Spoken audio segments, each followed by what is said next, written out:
Okay. You're good to call it to order. Okay. This is Stanley Green. I'm chair of the Historic Preservation Commission of the City of College Place, and I'm calling to order the 26th meeting of the commission, December 17, 2020. Do we need any discussion of protocol on virtual meetings?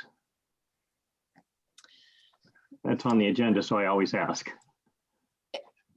That is just there for informational for everyone to use at their discretion if All they right. have questions. Okay, any further questions on that? Okay, so I call the meeting to order and I'll begin with the roll call. Vice Chair Gary Peterson. And I don't think he's able to, he has no audio. Okay, all right. Mike Denny. Here. Terry Gottschall. Present. Edward Kantz. Okay, Ed, I see you, but you're muted. Okay, so I'll count you as present even though you're muted. So for the next item is the consent agenda, and the essence of that is I'm going to ask, does anybody wish to have any changes made to the draft minutes for November 19 or changes made to the agenda presented? If nobody wishes to change any of those, I'll accept a motion to approve the consent agenda. I move to approve the consent agenda. Is there a Second. second? All right. All in favor of approval of the consent agenda, say aye. Aye. Aye. All opposed, say nay.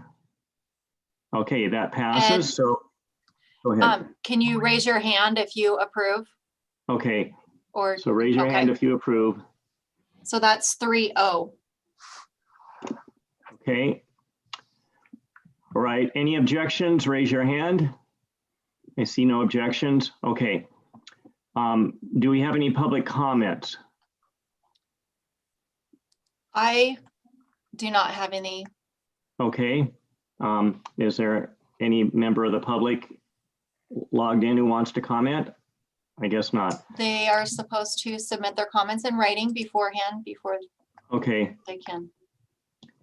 Okay, so we'll move on to the regular agenda, which is a discussion of the 75th anniversary book, which Mike Denny is writing.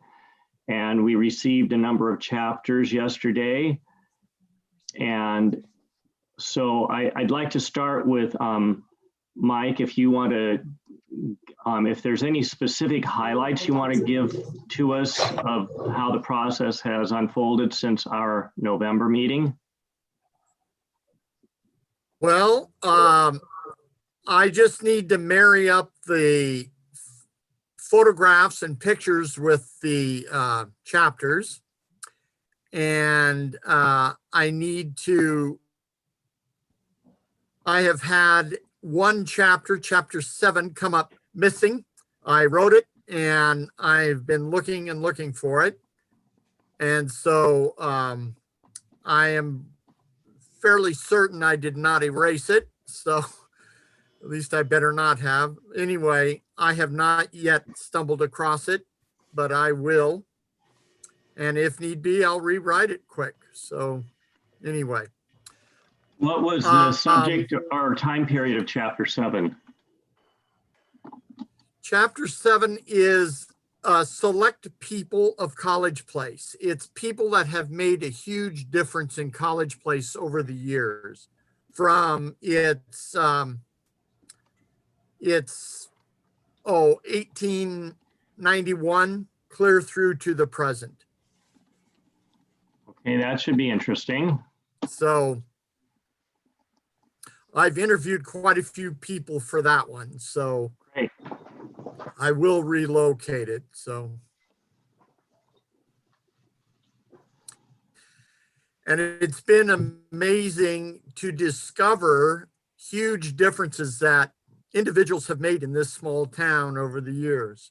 I mean, really interesting people. So I'll just give you an example. I look at the very first postmaster. His name was John Carnahan. And Mr. Carnahan was, the first post office was in his basement for College Place, and it was not yet a incorporated town. This was in 1891, and he was the gentleman that came up with the name of College Place. And so they had kind of a village council. Even though it was not an incorporated town, they had this council that would meet periodically. And in 1891, he suggested the name, the city of College Place. And they said, well, eliminate the city portion and we're good with College Place, because the college was being built at the time. So that's where it got its name. And he was the postmaster clear through 1920, that winter.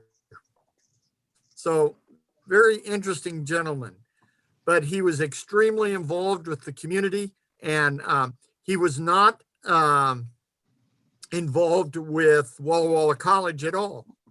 He was a community member. And so he took all the mail that came to this area and sorted it out. And he had the old little box wall where everyone's mail went in the hole in the wall, and people would come and get their mail. So he did not go out and distribute it door to door. So folks had to drop by and get their mail. And he would notify people that they had a mailing. So just an interesting gentleman. And he lived till 1949.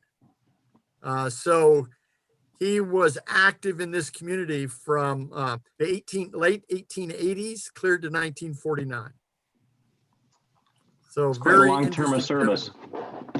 Yes. So he was very interesting gentleman. Are there any other And highlights? then,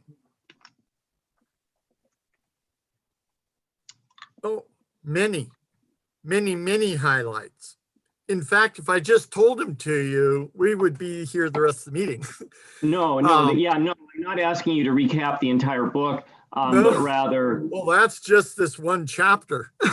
no, I understand that. Yeah. And that's great. No, I think it's great, all the terrific stories and historical information you're uncovering and bringing out here. Are there any types of information that you've wanted to get that you haven't been able to get? There is, and I have some feelers out to get a hold. I'm after certain photographs. James Payne at the museum has decided he might have some of those images that I'm looking for. Also,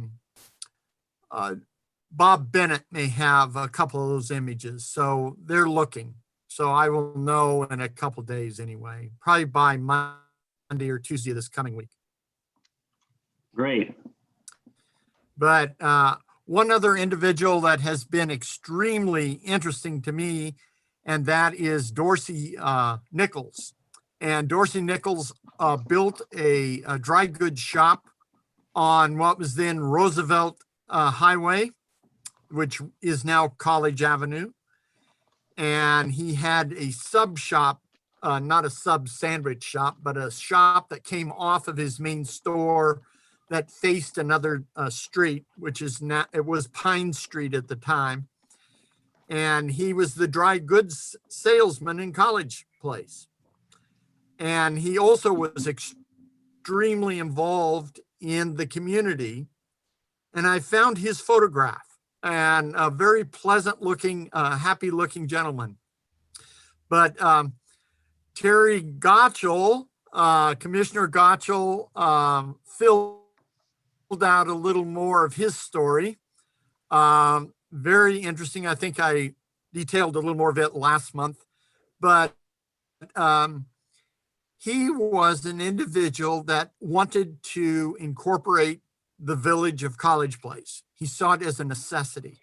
And every time a building burned down in College Place and there was no trained fire department to take care of the problem, he would come with a group of citizens and they would get together and decide on a vote. Well, they had no mayor and they had no one that would sit in and visit with them about the vote.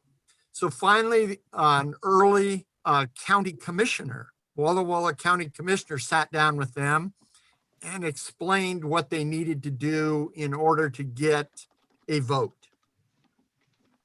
Well, every time they would bring it up, there was an equal number of citizens of the area that did not want it incorporated because they didn't want all their livestock out of town. They didn't want to have to purchase pasturage outside of College Place because at the time they had goats and sheep and dogs and horses, mules, cows, all inside the village of College Place. And they were afraid to death they would have to get those animals out of here. And the other funny thing was they didn't want to pay any taxes. They wanted no part of building a town. They wanted to be left as a little country place with just a group of homes, and they did not want a town. Well, finally, those that wanted a city, an incorporated city, became a larger group than those that did not. And so it wasn't until 1945 that the city of College Place was actually voted in as a city. And it was done officially in early January of 46. That's when it was officially recognized by the state of Washington. So in relation but by to, then it had already had its, pardon me? so in relation to what you had just said about people not wanting to incorporate because of livestock, et cetera, I have long hypothesized, but I was wondering whether you found information to confirm this or another story. But I've long theorized that the plat of College Place with so many lots that are very deep and relatively narrow was so that people could have kind of a mini farm and or livestock behind their homes. Is that correct, or did I miss something there? Well, what I found was that they were assured they would not have to get rid of their chickens and ducks. And that's why some of the plats were long and narrow to accommodate chickens and ducks. So in But other words, they were told they couldn't, once College Place was incorporated, they were told they couldn't have cattle or horses inside the city limits. right. So, but going back to before there was a debate about incorporation when the town was actually platted, one of the reasons for the really deep lots was so that people could have livestock and or farms behind their homes. Is that correct? Correct. Yeah, Okay. mostly gardens, large gardens. Right, right. Yep. Yeah, that's what I had always assumed, but I was wondering whether you, if you came upon, actual discussion of that as a reason for platting, not necessarily as a basis for a debate over incorporation. You are correct. A lot of people that moved here to go to school at Walla Walla College or teach here all had huge gardens that they grew.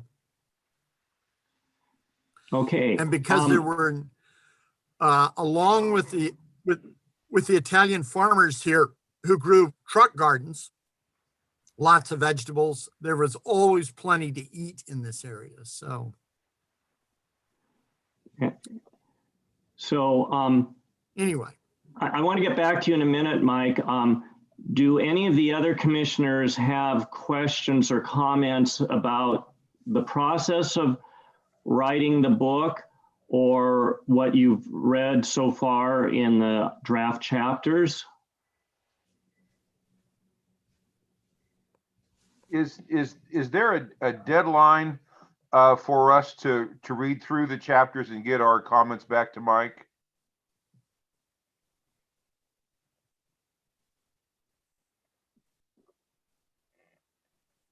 I think before the next meeting would be nice, if that's Okay. possible. That shouldn't be a problem then. It's been fun to Yeah. read, Mike. Well, thank you.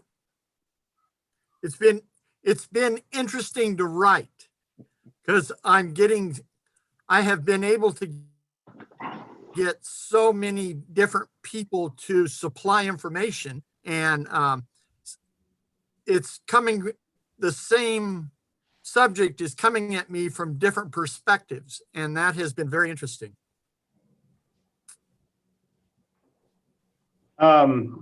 So the bean counter in me is looking at the number of words that we have so far. And I think we were shooting for around 30,000 or 33,000 words. Right. And without chapter 7, we're at just over 18,000 words. Yep. So I'm wondering if there are any additional, as the commission reads the book, if you can maybe make note of some areas where you think maybe there should be some expansion, or maybe some chapters that you think haven't been covered that you'd like to see, and provide that type of feedback to Mike so that we can hopefully expand this. With the Kyoki contract is for roughly 33,000 words and 100 pages at I don't know what font they were thinking of, but the book, I think it was 8.5 by 11 roughly. So. Does the contract, where are we in terms of what the contract says about how many photographs versus how many photographs we have available? I don't remember. I'll have to look into that. Okay.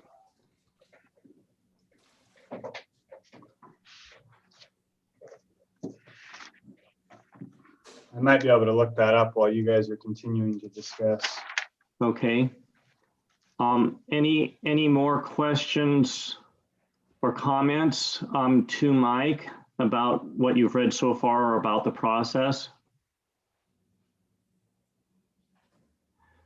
So I'll admit I haven't read everything that came in yesterday.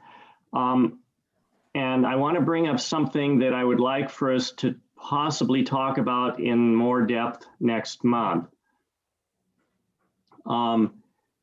Chapters 8 and 9 discuss fairly recent issues that have become political on a national scale and how they impact college plays. And it's an understatement to say that that may be very sensitive with some audiences. So I would like to get more feedback from all of the commissioners, including Mike, in a discussion about that at next month's meeting. Does that sound fair to you, Mike? Well, I can tell you why I added it. It's because it's a history book. It's the history of this town. And it may be upsetting to some and irritating to others, but that's the history of the situation we're in. And I'm not saying you're wrong, Mike. I'm just saying that I think it's likely to be highly sensitive, and I want the commissioners to be to weigh in on their perspectives on that, with a careful review at our next meeting. Just one additional thing, and that is it'll just sell more books.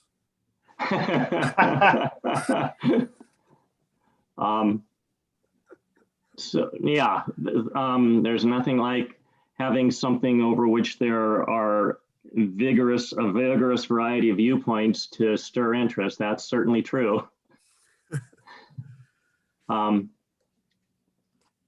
Okay, at our last meeting, we discussed possibly coordinating with other elements of city government in launching this book.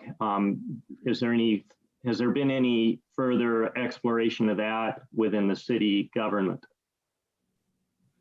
Not at this time. Okay. So tell me again the actual date when incorporation took effect. It was voted on in December 7, 1945, and it was officially recognized by the state of Washington in early January 1946. Okay.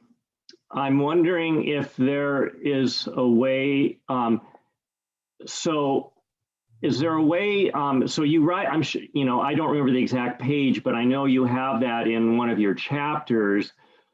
What does the commission think about possibly sharing that material with the Union Bulletin and possibly other media organizations in the Valley so that on that date there would be media coverage of that anniversary?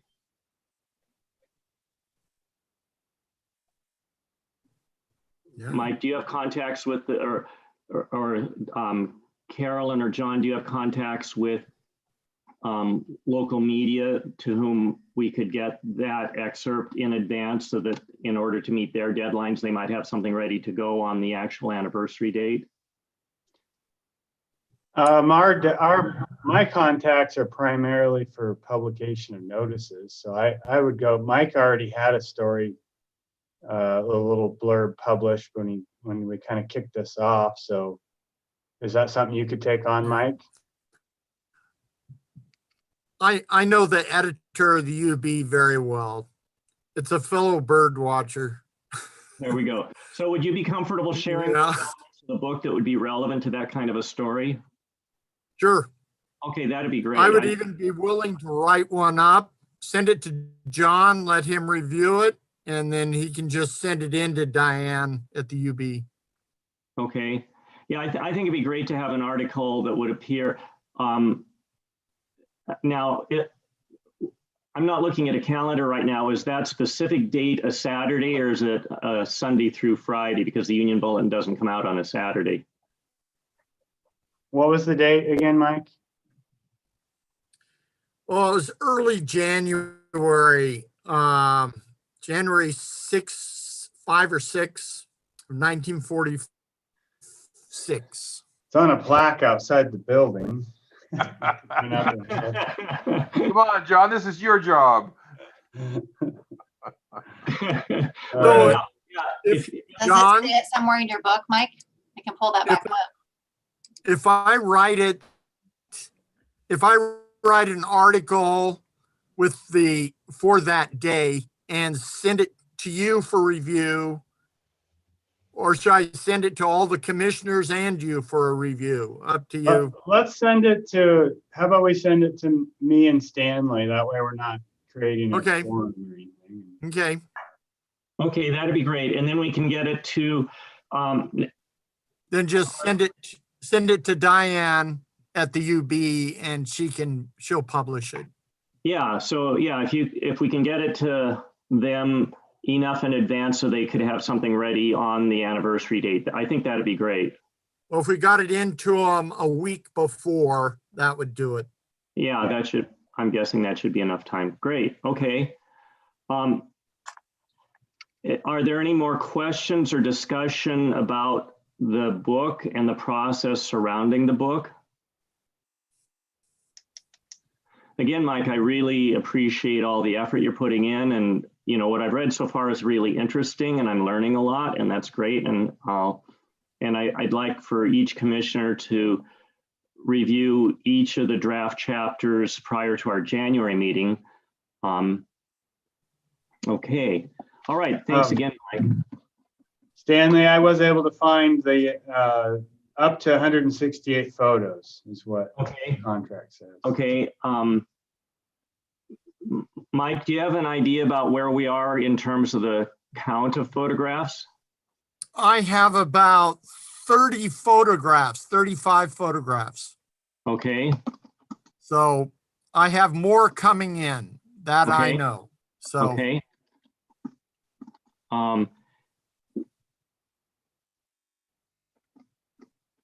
Okay, great. All right. So moving on, number 5, reports. John, do we have any reports? Just a brief update on the GPR of the Poor Farm Cemetery. We signed, council approved the agreement with DAP, and we're still negotiating with Western Washington on the contract with the subconsultant. Okay, So great. Okay, so Carolyn, I have to say I'm not quite clear what meeting information refers to on the agenda.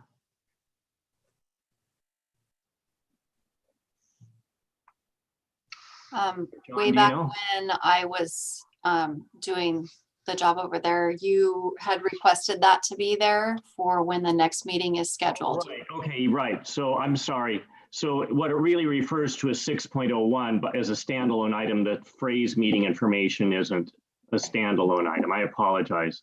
It's a Okay. category header. Right, okay, got it. Okay. All right, so yeah, our next meeting is January 21 at 4 p.m. And again, your homework is each commissioner, please review all the draft chapters of the book and come up with any questions or comments you might have to bring to that meeting.